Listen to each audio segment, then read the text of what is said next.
If only I had done things differently back then. If only I hadn't said that one thing.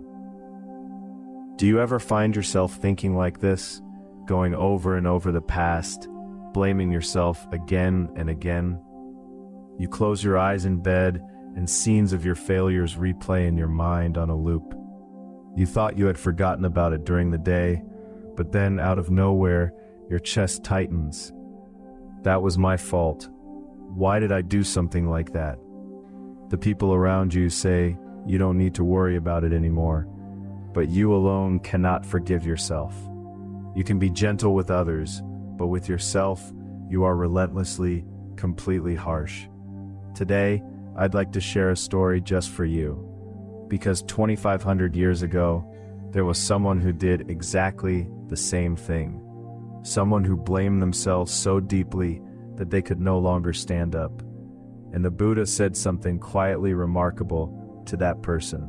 Among the Buddha's disciples, there was a young man, sincere, gentle-hearted, and deeply earnest in his practice.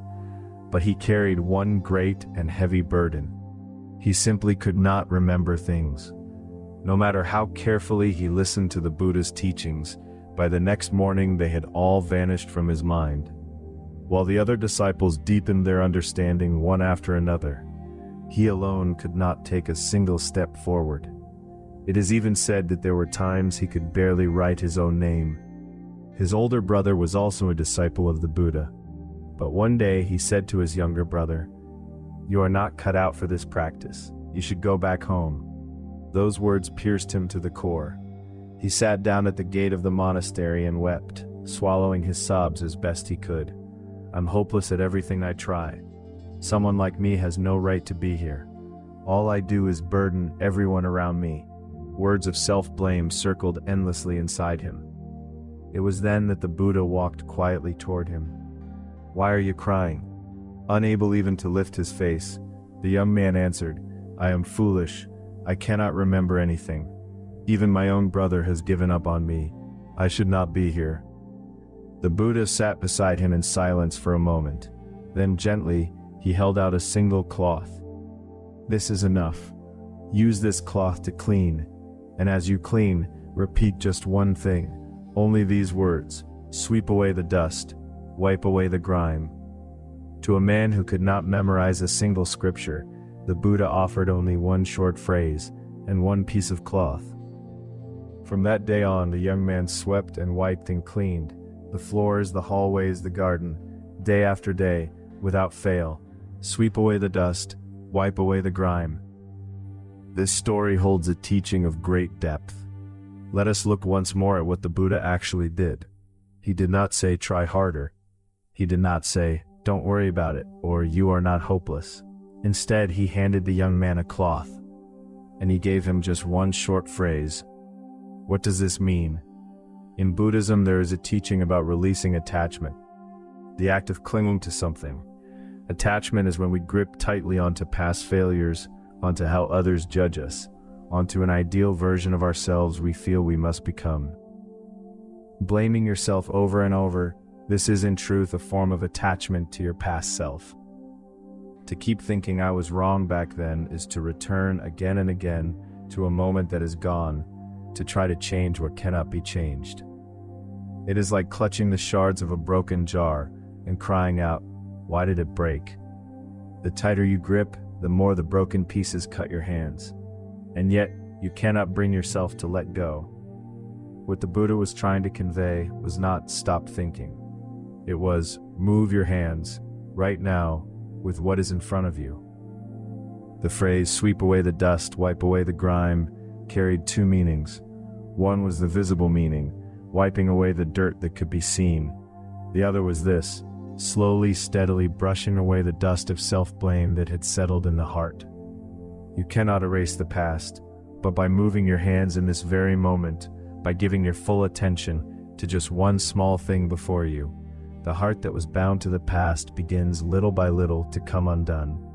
The young man, it is said, eventually reached awakening, he who could not remember a thing.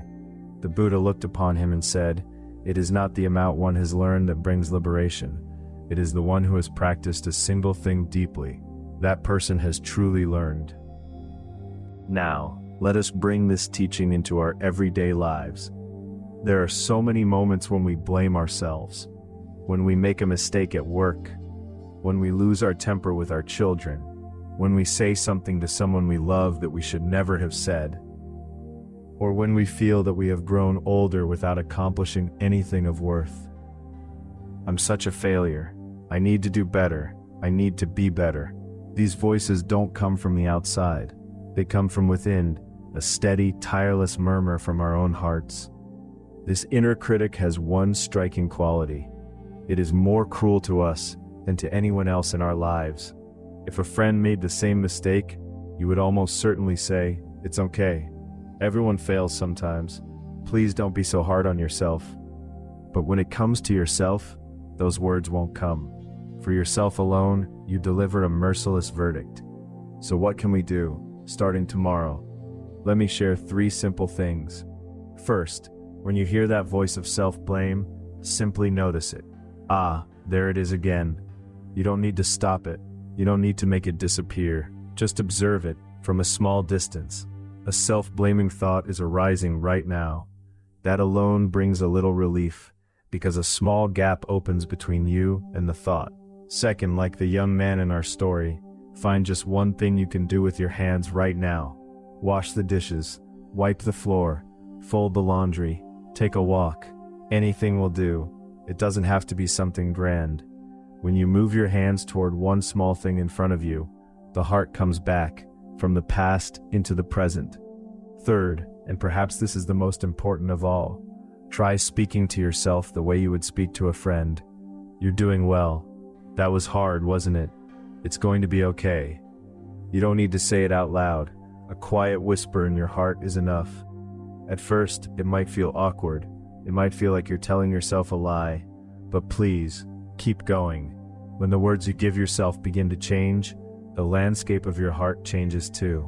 Slowly, truly slowly. For those of us who have made self-blame a habit, it may be that for a long time, it was the only way we knew how to protect ourselves. If I blame myself first, maybe it will hurt less when someone else does. We may have been carrying that without even knowing it. I'd like to leave you with just one thing today. The fact that you blame yourself is proof that you are living with sincerity. Someone who doesn't care doesn't torment themselves like this. I wanted to do better. I didn't want to hurt that person. The very fact that you feel this way means your heart is fully, genuinely alive. But please remember this, the one who has known you the longest is you. The days you worked so hard, the nights you cried, and the mornings you got up anyway and kept going, you are the only one who has seen all of that. So tonight, when you climb into bed, give yourself just one quiet word. You did well today. That one small phrase will gently sweep away the dust that has gathered in your heart. Thank you so much for staying with me until the end.